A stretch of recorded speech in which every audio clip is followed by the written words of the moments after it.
The Alfa Romeo Giulia Quadrifoglio is one of the best cars that money can buy. I absolutely love driving them, but they are very powerful and very expensive.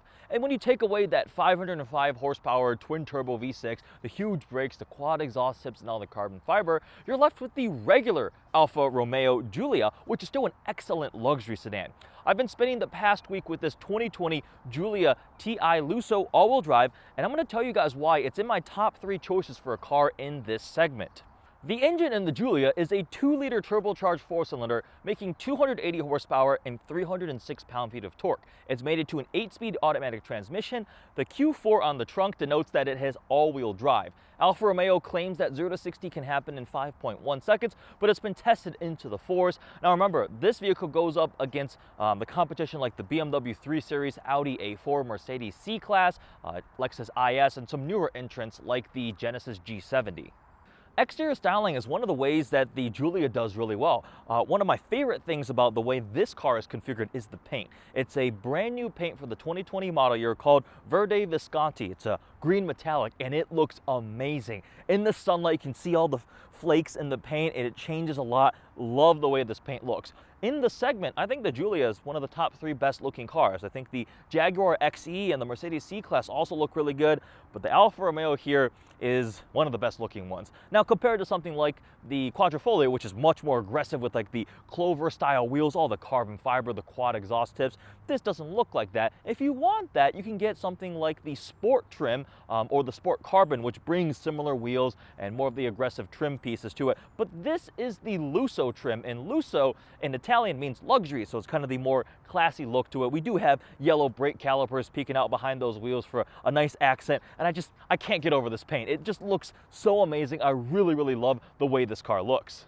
The interior of the Giulia is where Alfa Romeo spent the majority of their efforts for this update, and is where they had received the most amount of criticism when this car first launched. According to Alfa Romeo, every single core driver touchpoint has been changed, starting with things like the steering wheel. It has been updated, and even more important, the infotainment system is now a 8.8-inch touchscreen with a new processor, a new user interface, and this is really important because when it first came out, it was non-touchscreen, and even though it had like Apple CarPlay, using Apple CarPlay or Android Auto without a touchscreen is really infuriating. So now it is touchscreen. We also have the rotary dial, which has been updated. It feels a lot more solid now for your rotary and click inputs there, and they've really transformed this entire center console area. The shift lever has been redone. It's covered in leather now with some cross-stitching there. We have the rotary dial for changing your drive modes, your volume control, and then they moved the cup holders further back for an extra little storage area over there, and we have this slot here that you can put your phone in that can be added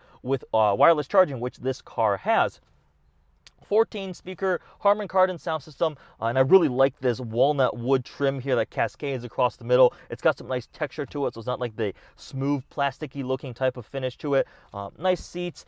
The interior of the Alfa Romeo has definitely taken a step up, which was the big problem they had on the first generation, and I actually like it a lot. Alright, so driving the Giulia 2-liter. On paper, the 280 horsepower and 306 pound-feet of torque that this car makes is pretty competitive, but there have been times where I felt like a little bit of turbo lag, and also, redline's only 5,500 RPM, which seems rather low to me.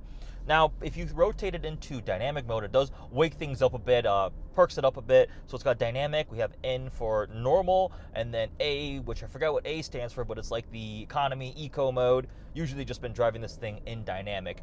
If I were to pick a Giulia 2-liter to buy, though, I think I personally would trend towards the Sport model, just because you get the huge column-mounted, machined aluminum shift paddles that you would find in the Quadrifoglio in the Sport. This one doesn't have shift paddles at all because, again, Lusso, the luxury version of it.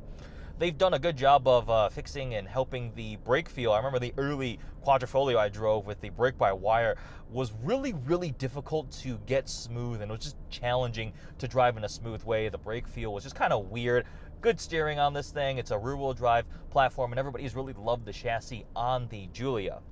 They have also updated the driver assistance suite. So when it first came out, it had the basic things, your sensors, but to keep up with the competition, It's got full lane keep assist, stop and go for traffic, so it'll slow it down and speed back up again, drowsy driver alert type of stuff. And on the freeway, I was cruising with adaptive cruise control, lane keep assist, and it really is a good system now. And I can't tell you guys how much this infotainment system is welcomed. It's a bigger screen, it works a lot better. Is it the best one out there? No, still not quite perfect, but I've currently got it showing some cool technical gauges there. And because it has Apple CarPlay and Android Auto now, pretty much as soon as I get in the car, I just plug in Apple CarPlay, and with a touchscreen, I can pull up Google Maps, put in my navigation, I can play Spotify, and that is pretty much everything I would want it to do. So we've got a roundabout here.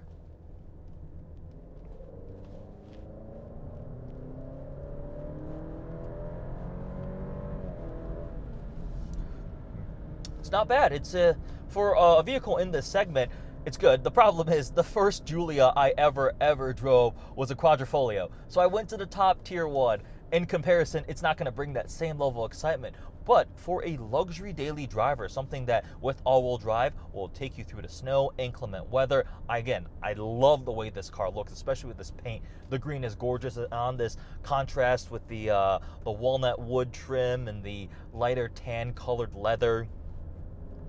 This is the luxury sedan that I would enjoy driving. Again, I've been driving it for the last week, taking it on some freeway trips. It's been comfortable. I noticed very random things in cars that I like a lot. And in the Giulia, one of the first things was the headrests are very soft and comfortable. Now again, this is something that many people might not care as much about, but I happen to find these things where like, ooh, that stood out to me. And in this car, it is the headrest. I like the Giulia headrests. In terms of value, this one here has been optioned to right around $55,000.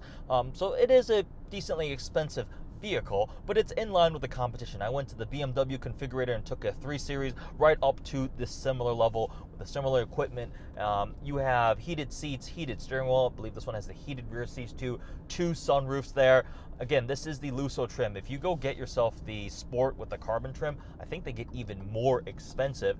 But compared to the Quadrifoglio, which starts at like $74,000, and you can easily get into the 80s, this is much less expensive. A couple of other unique touches that the Alfa Romeo does bring.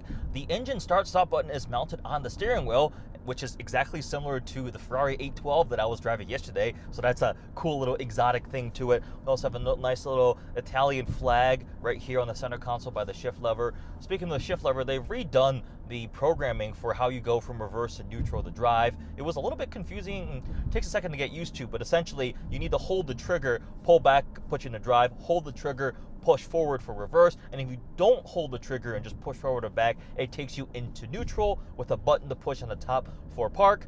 Another kind of thing that I don't know why it threw me off with the turn signal indicators. I kept finding myself not canceling the turn signal by doing what I did normally in other cars. Couldn't quite pinpoint what it was, but got used to it very quickly. Overall, the interior updates are very, very welcome, and they absolutely were needed.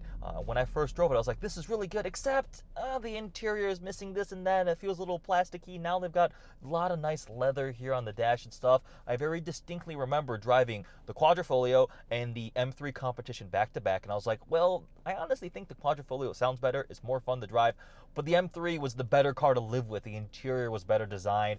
It felt a little more unique on the inside.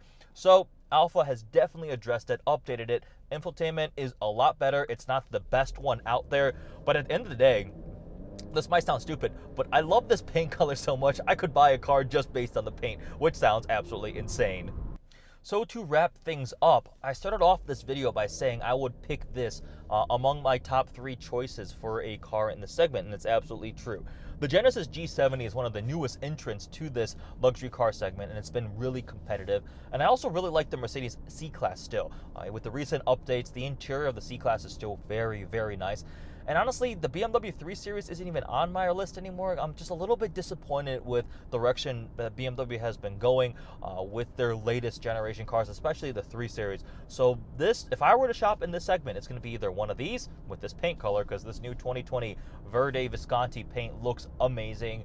A C-Class if you're going for kind of the more traditional German Mercedes-Benz luxury, the nice interior too. Or the Genesis G70 I think is probably going to be the best driving one in this segment. All 3 of those choices are really cool. I've really enjoyed my week with the Alfa Romeo Giulia TI Lusso all-wheel drive. Would I want a Quadrifoglio? Obviously, I'd love a Quadrifoglio. This is the luxury version. The sport one, you can make it look like a Quadrifoglio with the carbon trim and the different wheels and the big paddle shifters too, without the engine. Overall, they did an excellent job with this 2020 update. Hope you guys enjoyed this review. Make sure you guys like, comment, and subscribe. Thanks for watching.